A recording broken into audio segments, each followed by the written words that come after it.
সবচেয়ে শক্তিশালী দেশের সাথে বীর দর্পে লড়াই করে আজ বিশ্বের সবচেয়ে আলোচিত দেশ ইরান, যেই দেশের মানুষের সাহসিকতা নিয়ে আজ গোটা বিশ্ব অবাক। কিন্তু আপনি কি জানেন, আজ থেকে ১৫০০ বছর আগে যখন পারস্যের বিশাল সাম্রাজ্য ইসলামের সামনে মাথা নত করেছিল, ঠিক তখনই রাসূলুল্লাহ সাল্লাল্লাহু আলাইহি ওয়াসাল্লাম এই অঞ্চল আর ভূখণ্ডের মানুষদের সম্পর্কে এমন কিছু কথা বলেছিলেন যা আজ বিশ্ববাসীকে অবাক করে দিচ্ছে।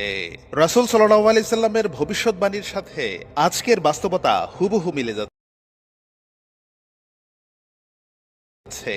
মধ্যপ্রাচ্যের উত্তাল পরিস্থিতির সামনে দাঁড়িয়ে অনেকের মনেই প্রশ্ন জাগছে, ইরান কি তবে হাদিসে বর্ণিত শেষ জামানার সেই অমোঘ ভবিষ্যৎবাণীর দিকেই এগিয়ে যাচ্ছে? ইরান বা তৎকালীন পারস্য সম্পর্কে রাসূল সাল্লাল্লাহু আলাইহি ওয়াসাল্লামের বেশ কিছু গুরুত্বপূর্ণ হাদিস রয়েছে, যা বর্তমান ভূরাজনৈতিক প্রেক্ষাপটে অনেক গবেষক এবং সাধারণ মানুষের মধ্যে বেশ কৌতূহল সৃষ্টি করেছে।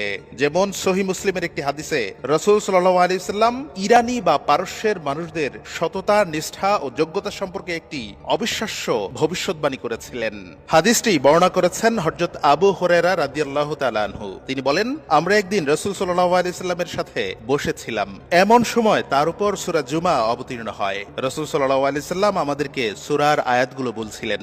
একটি পর্যায়ে সূরার তৃতীয় আয়াতটি পড়লেন, যেখানে আল্লাহ তাআলা ইরশাদ করেছেন, রাসূল প্রেরিত হয়েছেন অন্য আরো সম্প্রদায় ও জাতির জন্য, যাদের সাথে তার এখনো দেখাই হয়নি। রাসূল সাল্লাল্লাহু আলাইহি সাল্লাম থামলেন। আমরা তখন তাকে প্রশ্ন করলাম, হে আল্লাহর রাসূল, তারা কারা? রাসূল সাল্লাল্লাহু আলাইহি সাল্লাম চুপ হয়ে থাকলেন। আমরা আবারও প্রশ্ন করলাম, রাসূল সাল্লাল্লাহু আলাইহি সাল্লাম, তারা কারা? আবারও তিনি চুপ হয়ে থাকলেন। হাদিস বর্ণনাকারী বলেন, আমরা এবার তৃতীয়বার প্রশ্ন করলাম, তারা কারা? রাসূল সাল্লাল্লাহু আলাইহি সাল্লাম এবারও নীরব রইলেন। আমাদের মজলিসে পারস্য তথা আজকের ইরান থেকে আসা সাহাবী হযরত সালমান ফারসি রাদিয়াল্লাহু তাআলা আনহু ছিলেন। আমরা ৩ বার প্রশ্ন তোলার পর রাসূল সাল্লাল্লাহু আলাইহি সাল্লাম উত্তর না দিয়ে বরং সালমান ফারসির হাতটি ধরে বললেন, তোমরা মনে রেখো, ঈমান যদি কখনো সুরাইয়া নক্ষত্রের মতো দূরেও চলে যায়, তারপরও ওর দেশের লোকেরা তা খুঁজে নিয়ে আসবে। আজ থেকে প্রায় ১৫০০ বছর আগে রাসূল সাল্লাল্লাহু আলাইহি ওয়াসাল্লাম এই হাদিসে সুরাইয়া নক্ষত্রের কথা বলেছিলেন। তখন কেউই জানতো না এর দূরত্ব কতটুকু, কিন্তু আজকের আধুনিক বিজ্ঞান আমাদের জানিয়েছে এই দূরত্বের গভীরতা কতটুকু। এটি পৃথিবীর সবচেয়ে দূরবর্তী নক্ষত্রপুঞ্জ। বিজ্ঞানীদের ভাষায় এই তারকারাজির নাম প্লিরাস, যা পৃথিবী থেকে প্রায় ৪৪০ আলোকবর্ষ দূরে অবস্থিত।